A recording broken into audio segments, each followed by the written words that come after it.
সামাজিক চালু থাকা প্রকল্প, এটা আমরা আমাদের কর্মসূচি মানে প্রচারকালীনও বলেছি, কোন চালু থাকা সামাজিক প্রকল্প সে 30 বছর আগের হতে পারে, 10 বছর আগের হতে পারে, কোন সামাজিক প্রকল্প আমরা বন্ধ করছি না। আমরা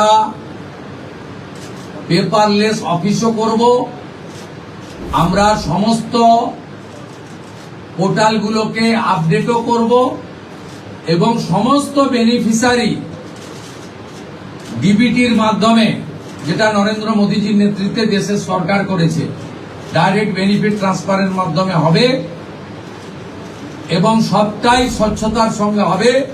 আপনার প্রশ্নের উত্তরে আমি পরিষ্কার বলে দিই, যে স্কিমটার কথা আপনি বলেছেন, আমি শুধু ওই স্কিমটা নয়, চালু থাকা কোন সামাজিক কল্যাণকর কর্মসূচি বন্ধ এই সরকার করছে না, কিন্তু ট্রান্সপারেন্ট স্বচ্ছতার সঙ্গে সেগুলো হবে।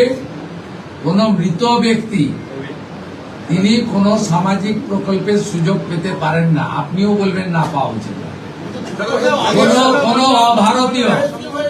কোন অভারতীয় তিনি ভারতের কোন প্রদেশ বা জাতীয় সরকারের কোন বেনিফিট তার পাওয়া উচিত নয়।